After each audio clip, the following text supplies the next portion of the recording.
So we know we go live because I get to see everything on my screen. So Gotcha. I'm Michael Smith of Teach Construction, and we're here with another in our series of Green Job Career Conversations. And this is in partnership with WORKNOW. You'll see up on the graphic above me also says WORKNOW Learn, but the WORKNOW program has an online learning management system that all the members of WORKNOW can really take some time and learn a bit about jobs in construction, about specific trade skills, learn about solar, stormwater, learn about energy efficiency, all sorts of different careers in construction, but more specifically those that are in green construction. And one of those we're going to talk about today. And I've got some gentlemen with me, both Bill and Eddie, and we're going to talk about stormwater, which, when I really first thought about it, stormwater didn't seem like a green job, but it really is. I mean, if you think about green jobs of just trying to say it's in construction, but they're either protecting natural resources or protecting the resources we have, I would argue, and I think you're going to explain a little bit to us, but stormwater certainly is a way to protect that asset that we already have in construction. So first of all, I want to do is, can you guys introduce yourself? Bill, I'm Bill Robinson, owner of Stormwater, SRM Holdings, and we've got 20 years. We've been in business since 2004, and we really got started in the business focusing on the general construction industry because that's where I come from. But there was a need for general contractors to comply with new regulatory requirements that required that they keep all of their pollutants on site at all times. And so I got wrapped up in that early on and started a company to help general contractors. I was 25 years into the industry already. And so that's what we do. We help GCs comply with the regulatory requirements. And we have a software program that helps them do that. We have an environmental management system focused on stormwater that helps them do that. And then we go out more recently, we have a construction company that goes out and helps them in the field. And that's what we do. We help. And that construction company is the Stormwater Logistics Division. Correct. Which brings us right to you, Eddie. Yep. So I'm Ed Schneider. I'm a project manager with Stormwater Logistics. And so what we do is all the stuff dealing with stormwater in the field, whether that's, control measure installation or be that routine maintenance on job sites. The idea is that we're there as a sub to the client to help them out with their stormwater management. Okay. So we've talked a lot about stormwater management. I'm a construction company. Why do you care? So, So back in the 70s, with the Clean Water Act, the federal government designated dirt as a pollutant.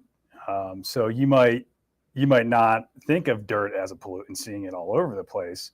But from the perspective of a job site, they're going to say all that disturbed soil is a potential pollutant if it were to leave the job site.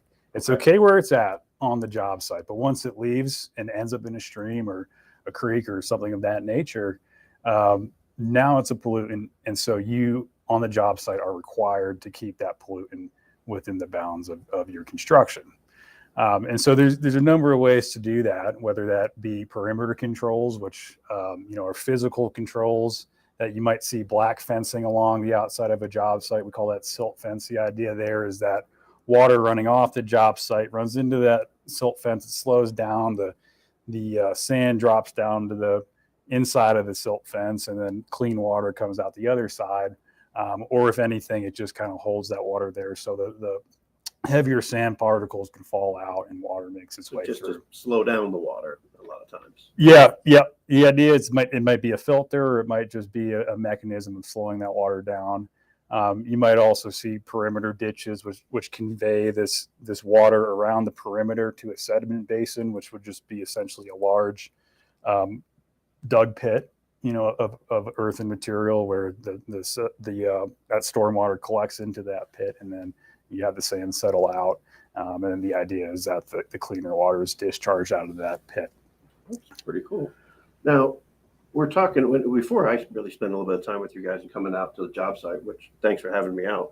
And we're right now in a worksite trailer, a construction trailer on a pretty large project.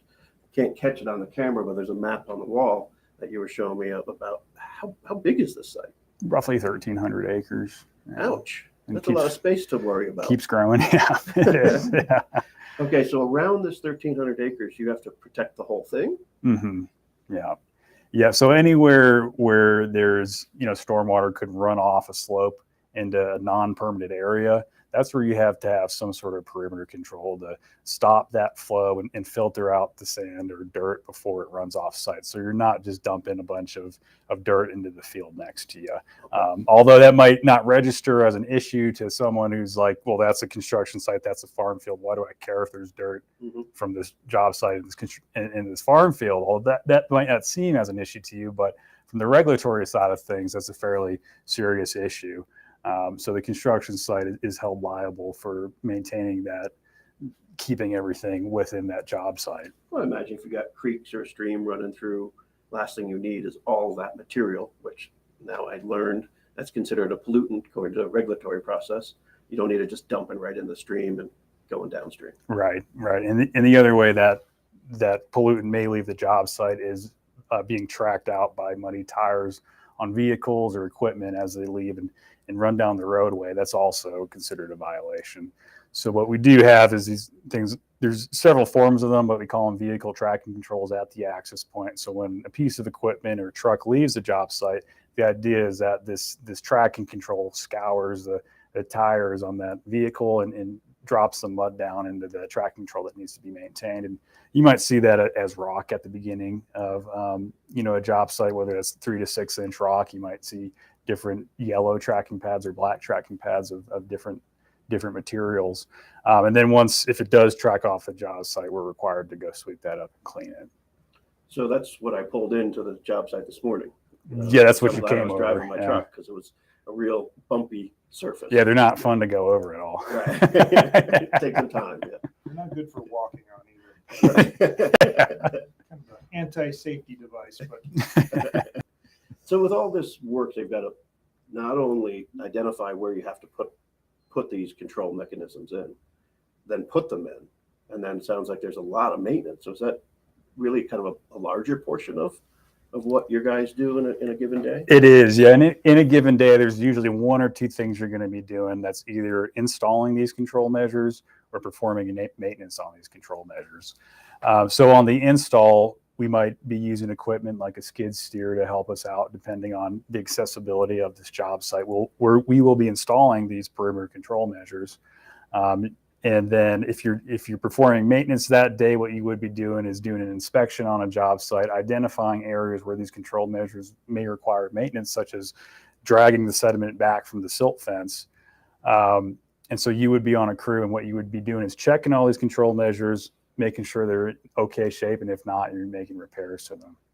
So I imagine sometimes I'm in there with a shovel or maybe using a small piece of equipment, not like using a big earth mover to deal with a lot of that. Yeah, wouldn't be using an earth mover. We would be using a skid more or less for the larger issues. Okay. But most often than not, you can be using a shovel, a power broom, which is essentially a broom head on the attached to a weed whacker, which are pretty useful. You might be using a leaf blower to kind of clean up areas and make them look nicer.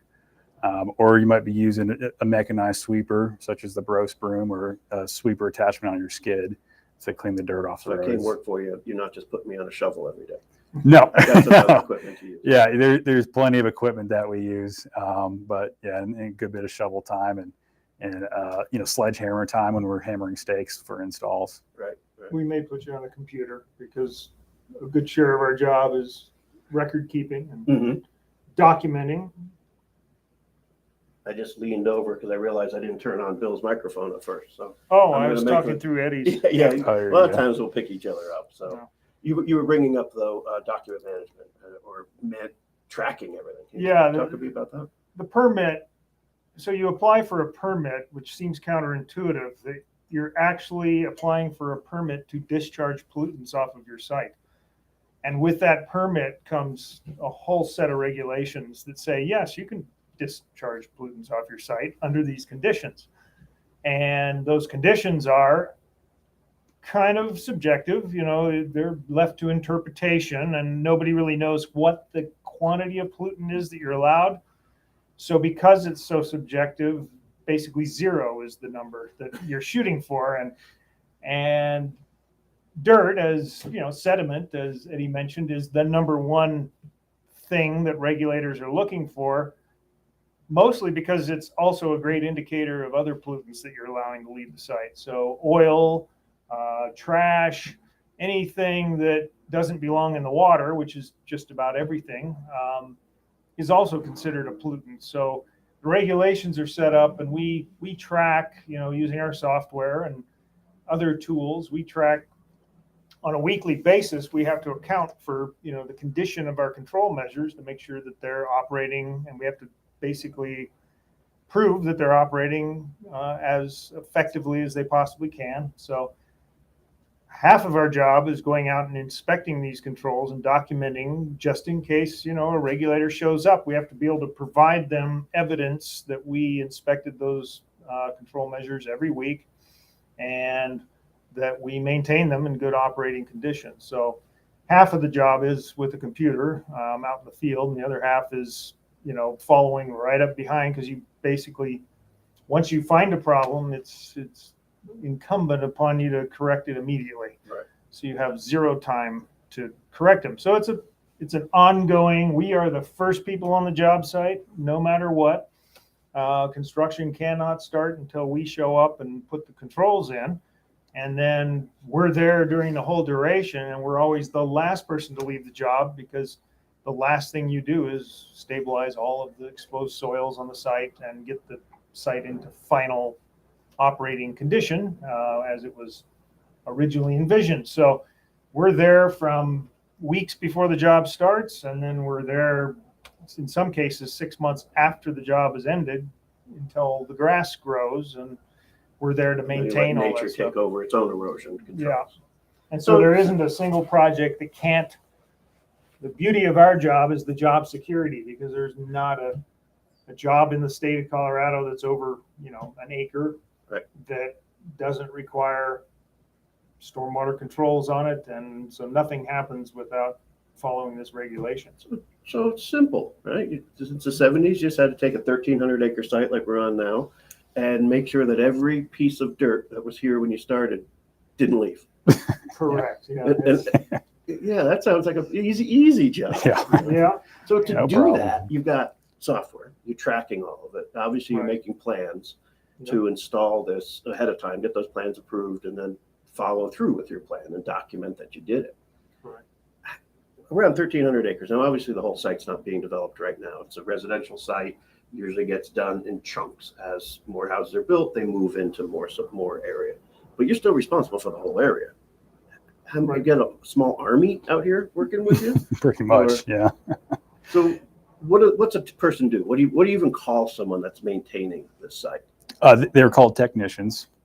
And so if they were to perform maintenance, they'd be on a crew that day, and they'd be checking out our project areas, going along with someone who's inspecting, whether that inspector is a foreman or a technician at that time. And they will be following them around, identifying issues and cleaning things up. So, for example, you might have what we call rock socks in the curb line on the roadway. And Okay, before we go too far, rock sock, is it what it sounds like? pretty much, It's just yeah. like Think a about sock with big rocks in it? chicken wire around some 3/4 inch rock or one Okay. 1.5 inch rock. Okay.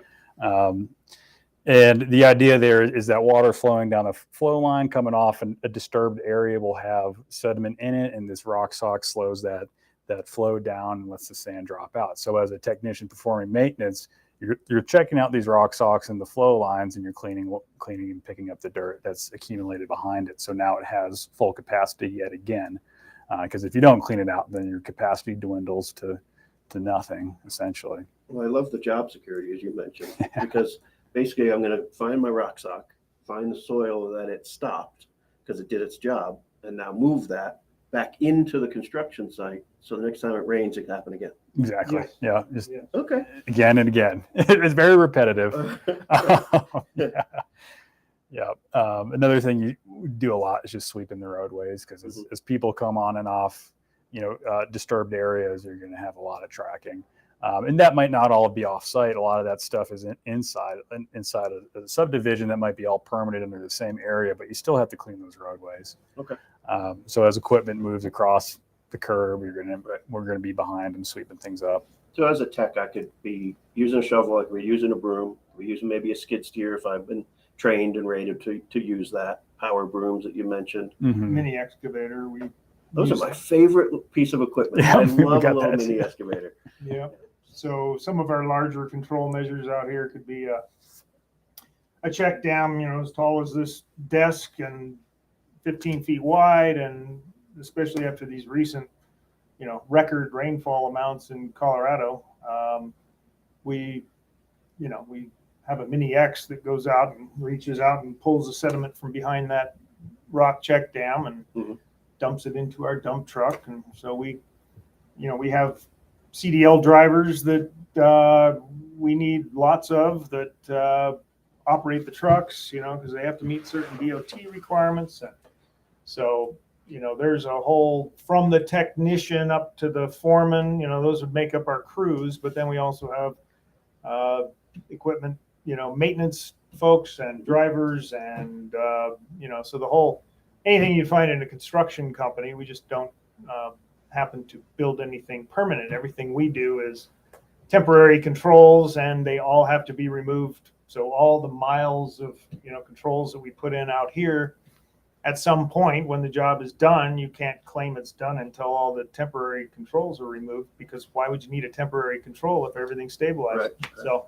So we have to come back in and then remove everything that we installed in the first place and maintained for 2 years or a year. It's been 5 years out here. So, and it's just, this is maybe a third developed at this site. Oh, no, it's 30,000 acres of future development. And I think we're 1,300 into it now. Oh, okay. So you're going to be out here for a while.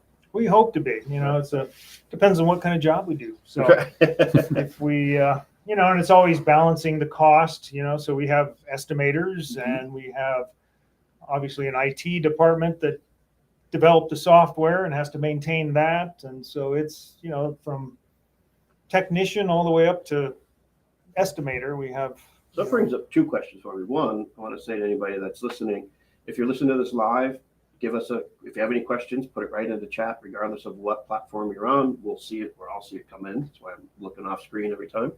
But if you're watching this after today and you're watching on a recording and you have questions, post them down below, because we do check those questions and we'll get back to folks. It also helps us out for future conversations of what kind of questions we should have. But the question I do have, so we started talking about a maintenance tech or a stormwater tech, right? But you had mentioned a lot of other jobs. So you had estimators, you mentioned crew foremen, you've got CDL drivers.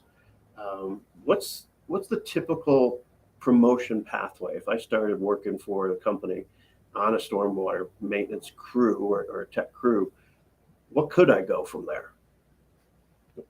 Well, you'd start out as a technician, and you'd be on a crew, and you'll be led by a foreman or a lead tech who might be training to become a foreman. And so as a technician, you're just out there, you got to be a sponge. You just have to absorb everything, learn everything from equipment operation to what we're doing, why we're doing it. Learning about inspections, learning how to use our software so you can perform inspections, with the idea being that you will equip yourself to be a foreman if you show leadership skills. But with that, being a foreman, you're also required to have a CDL, because we have a lot of jobs off-site. And so to get equipment off-site, you need to be driving a trailer that's hauling equipment or material. And then from there, you could, after being a foreman, you could look into being a project manager, or you could run a yard or something of that nature, or one day become a superintendent or an estimator. Once you reach that level, it's kind of where do you want to go? You've gotten this far. So it's certainly not that you're looking just for techs to start working with you and stay there. I mean, if I wanted to always be out in the sun and the enjoyable weather and work with machinery or so, I could do that. Right. If I wanted more, it sounds like you've got a lot of pathways. Yeah, the more people in management that have been on the ground and understand what we actually do, the better. So the idea is that these guys would move through and progress to a point of management. And that's what we're always seeking is, somebody that has any leadership ability or can run a crew. I mean, I suppose any employer is that way. We're always looking for that person that has any kind of spark of leadership or desire to move, advance. There's, endless amounts to learn. I mean, the regulations are 67 pages long. And so figuring out, and then every single municipality you go into has a different set of regs. So we have to balance the local regulations with the state and with the federal regs. And they're, it's a lot. 20 years and I still haven't learned everything there is to know You didn't about. get to page 67 yet? I've been through that 100 times and I still, everybody's interpretation could be slightly different. So you have to know your regulator locally. So if you have good personality skills, look at Ed. He started with us 3 years ago, and as a technician, of course, he came with,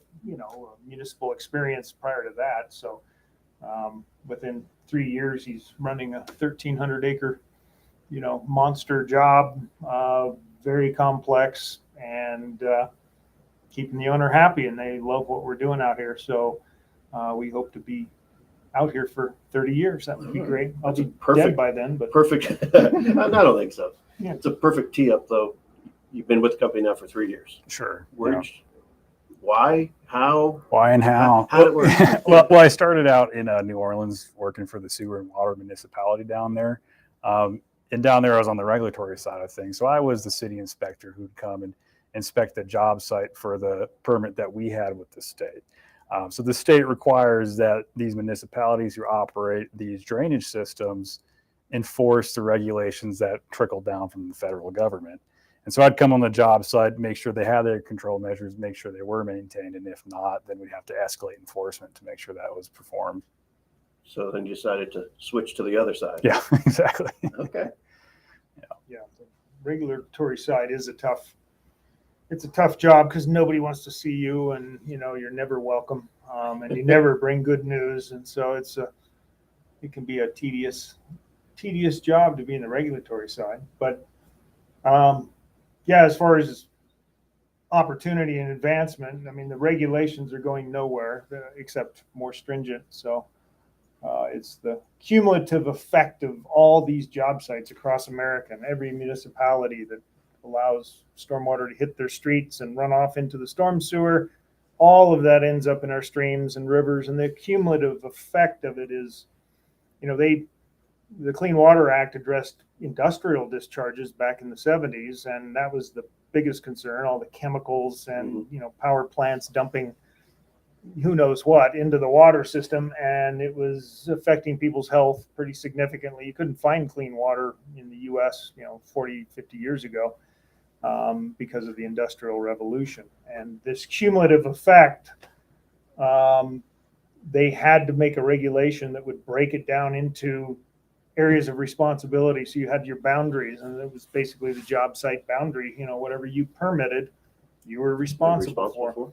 So if you allowed anything to leave your site, it seems like a ridiculous, what could my little 7-Eleven on the corner actually be doing to harm the environment? Well, the regulations don't care. It's the only way we can get our arms around all this is to enforce equally on a 1,300 acre site or a 2-acre site on the corner of a strip center, Sure. So that's. We've got a question that came in from Rich that said, read it here. What kind of training is needed to enter stormwater management field? It's like a 2-part. And what would be an entry-level position to shoot for? So let's start with the entry-level position first. That's really the stormwater tech that we were talking about, right? Yep. You would come in as a tech 1, and you can come in with no experience at all, just a good attitude. Ready to work and show up for work, and we will provide training for you in this field. Or if you have training from outside the company prior to joining our company, then we'd probably throw you up the ladder a little further. But there are training requirements for those being are ones an that you guys inspector. will help with too. Yeah, we'll provide those. Okay. Yeah. So we provide an all-day basic training that covers the fundamentals of the reason why we're out here. Helps explain that, and then there's an advanced training that gets into the software side of it, and so all of our just about all of our techs, if you're going to become a foreman, we'll put you through the basic and the advanced training. Every Friday, we go through on-the-job training out here for 2 hours every Friday, involving some of our auditors and perhaps myself or whoever. And we cover other fundamentals. We do equipment training. So if you're going to operate a skid steer, you'll be trained in the operation and maintenance of a skid steer and a mini excavator and a hydro mulching machine and you name it. So there's just, For some of that smaller equipment, I don't have to have a CDL for a mini skid or for a mini X or a skid steer. So just if I'm doing over the road work. Right. So if you enter any public road, you have to, and you're over a certain weight limit, which just about every piece of our equipment puts you over that limit. Then you must have a CDL. And so that's why foremen need to have a CDL. And so we'll put you through the CDL training, which is not inexpensive and it's a great skill to have. But we, for those that are showing some promise in leadership, we put them through a CDL training and get them certified so that they can drive our equipment around. So fantastic. Yeah. So let me make sure I got all the questions here so far. And if anybody else has any questions, please type them on. We've got another 4 or 5 minutes to have conversation. So it looks like Rich also is there right on the screen. Says, is there a stormwater certification that's needed to work on any CDOT projects? So does working for CDOT, for those who don't know, it's our transportation department for the state of Colorado. So does CDOT have different regulations than a residential construction development like we're on right now? They don't have a different regulation. They're following the same regs, but they have their own program. And so, you have to have a TECS certification, which a number of our employees do. I'm due to renew mine here by the middle of July, so I don't have to go through the whole course all over again. But yes, they have their own set of requirements. Most municipalities may have their own set of regs, but they don't require a specific training, but CDOT does. So, and many transportation districts do. So yes, we'll put you through the TECS training. We presently don't have any CDOT jobs. We have a lot of clients that are doing them, but they do it all in-house. So that's another point also. Every single general contractor that builds anything in the state is required to have their own program. They can use us, which many choose to do. They'll just defer to us and hire us as their program.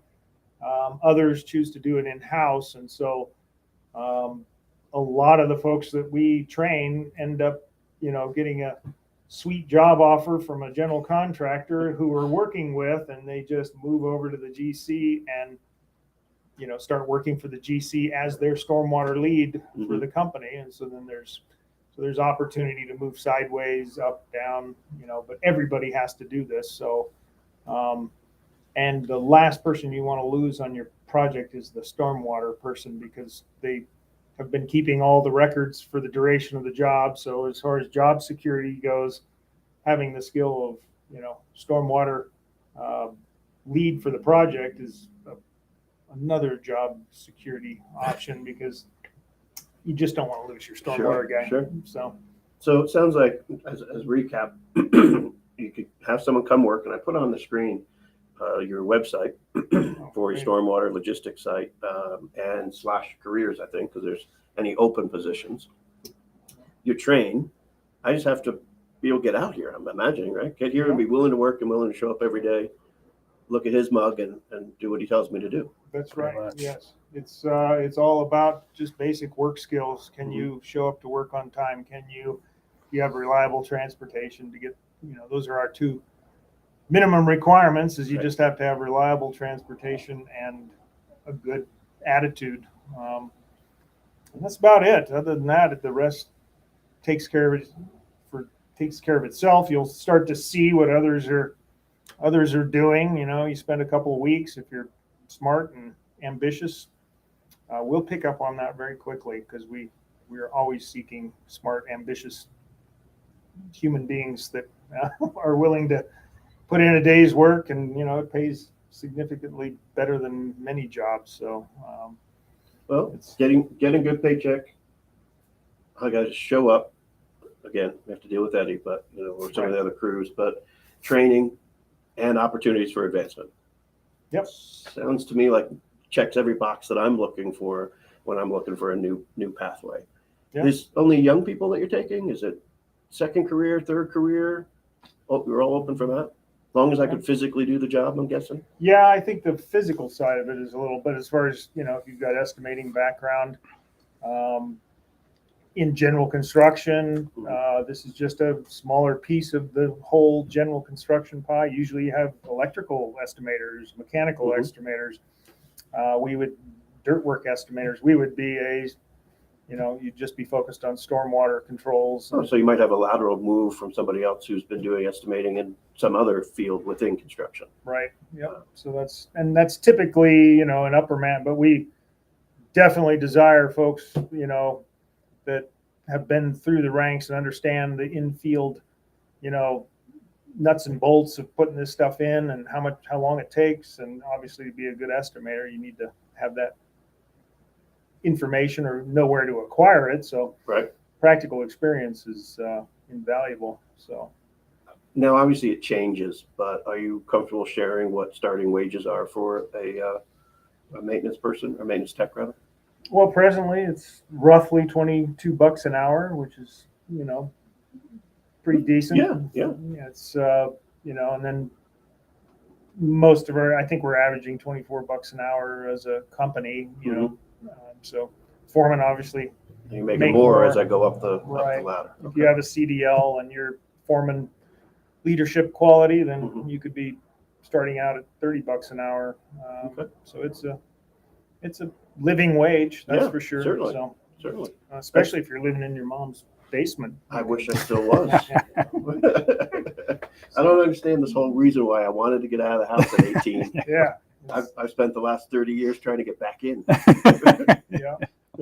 So it's you can make a living at it, and of course during the summer months we work year round, so it's not a seasonal job for us. Many companies are seasonal, but for us it's year round, and for the next 4 or 5 months, as much overtime as you can absorb, which is time and a half, then we would probably have enough work to keep you busy doing overtime. So it's voluntary, but most of the time. Right. So it's yes, you can do significantly better than. It doesn't sound like a bad thing to me. No. Eddie, any closing thoughts? Anybody who might be interested in? I would just say come out with a good attitude. If you're interested in checking it out. If it's not for you, it's not for you. I'm not going to force it upon you. But just if it's something you want to check out, just feel free. Yeah. Well, I appreciate both of you guys for spending a little bit of time with me. Those of you who have been watching, if you have a quick closing question, I see it on my screen. Otherwise, do put questions on these.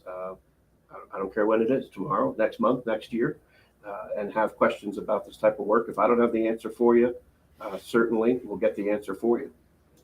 The other thing is, if you're interested in jobs in construction, the program WORKNOW, which is sponsoring these video series, is there to support you. So not only can you find great employers where you can come work, where you're going to get a good starting wage and go up from there, but WORKNOW is there to support you in other things you might need, whether it be transportation, whether it be either other educational aspects, or just some coaching.